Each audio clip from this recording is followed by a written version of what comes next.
Halo guys, welcome back to Chesterla Channel. Balik lagi sama aku Cherry. Di channel ini kita akan sama-sama ngebahas tentang money, finance, dan investment.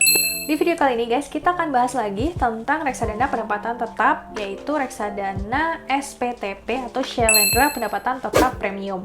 Buat kalian yang belum nonton part satunya, ayo ditonton dulu yuk part satunya yang ini ya, gambar videonya. Setelah itu baru lanjutin nonton ke video kali ini.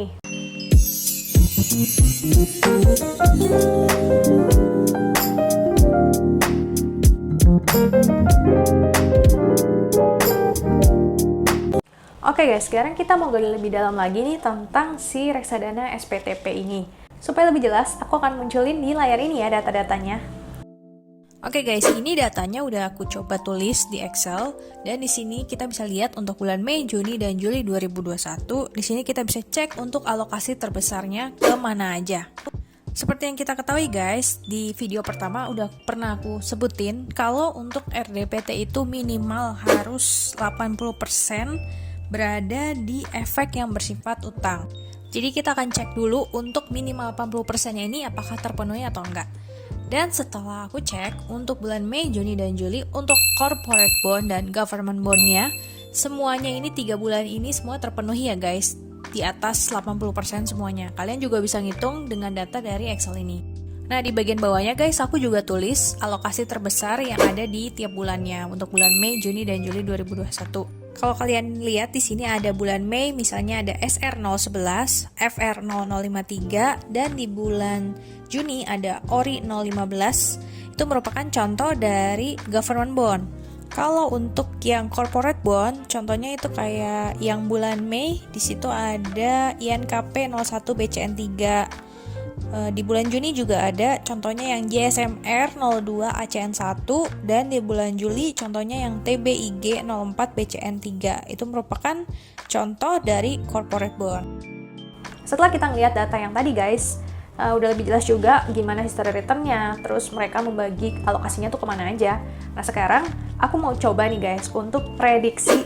Belum tentu terjadi juga, ya gak ada yang bisa ngeramal masa depan seperti apa. Cuman ini aku nyoba prediksi aja dari. Nah kalau misalnya kita lihat guys, untuk yang satu bulan di sini itu datanya adalah 0,70%. Jadi kalau misalnya kita coba kali 12 aja, kurang lebih yang didapat adalah 8,4%. Terus kalau kita ambil data untuk yang 3 bulan, dari 3 bulan ini adalah 2,47%.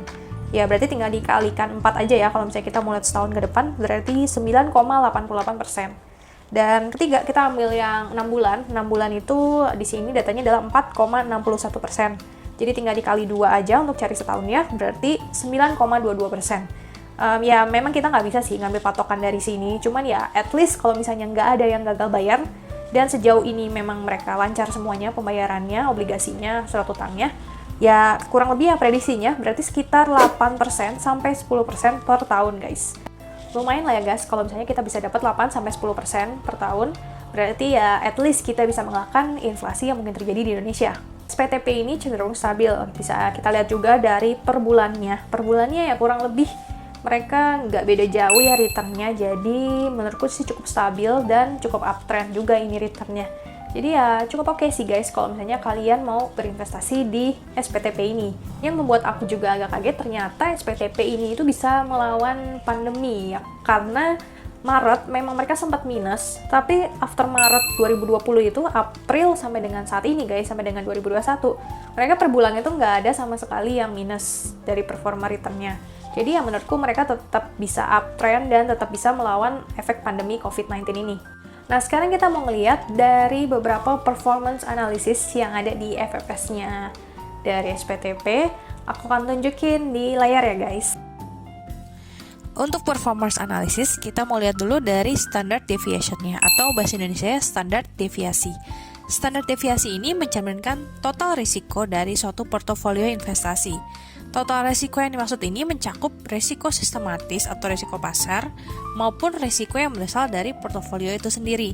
Jadi semakin besar standar deviasi, maka semakin besar pula risiko dari reksadana. Sekarang kita lihat guys dari datanya. Di sini standard deviation-nya untuk SPTP adalah sebesar 0,59%, sedangkan untuk pembandingnya yaitu untuk IRDFI sebesar 1,15%.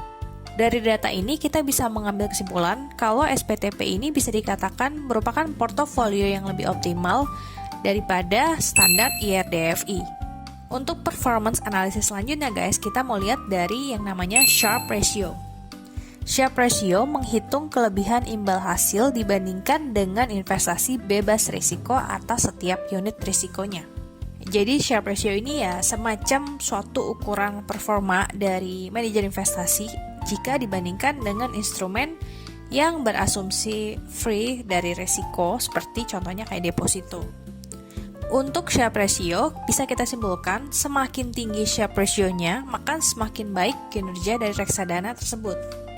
Untuk Sharpe Ratio dari SPTP adalah 2,29 dan untuk IRDFI adalah 0,11. Hal ini menunjukkan kalau SPTP lebih baik kinerjanya daripada IRDFI. Untuk performance analisis selanjutnya, kita akan lihat dari persentase positive months. Di sini SPTP memiliki angka 94,34% atau bisa juga dikatakan dari 24 bulan masa pengamatan pada prospektus SPTP tersebut terdapat 22 bulan pertumbuhan positif secara historis dan 2 bulan penurunan negatif secara historis. Hal ini cukup baik kalau misalnya kita compare dengan IRDFI-nya. IRDFI di sini hanya memiliki angka 67,92% yang artinya selama 24 bulan masa pengamatan di prospektus tersebut terdapat 16,3 bulan saja pertumbuhan positif secara historis dan sisanya ada penurunan negatif secara historis. Kalau misalnya kita lihat guys dari beberapa poin yang udah kita bahas tadi tentang performance analisisnya, kelihatan kalau produk SPTP ini merupakan produk yang cukup baik karena semua benchmarknya itu berada di atas IRDFI-nya guys. Setelah kita lihat dari analisa yang udah tadi kita lakukan guys, kita bisa ngeliat kalau misalnya kinerja SPTP memiliki uptrend yang cukup stabil ya, dan menunjukkan kalau misalnya kinerja dari manajer investasinya ini berarti cukup baik. Tapi sebelum kalian berinvestasi di suatu produk, tentunya kalian harus tahu kalau misalnya ada kemungkinan untuk gagal bayar di suatu corporate bond. Dan corporate bond itu ada ya guys tadi di reksadana pendapatan tetap ini.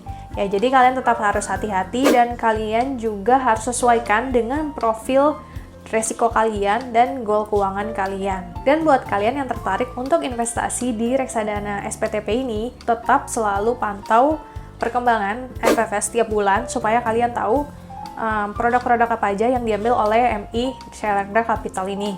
Aku sendiri udah beberapa kali invest di reksadana pendapatan tetap SPTP ini.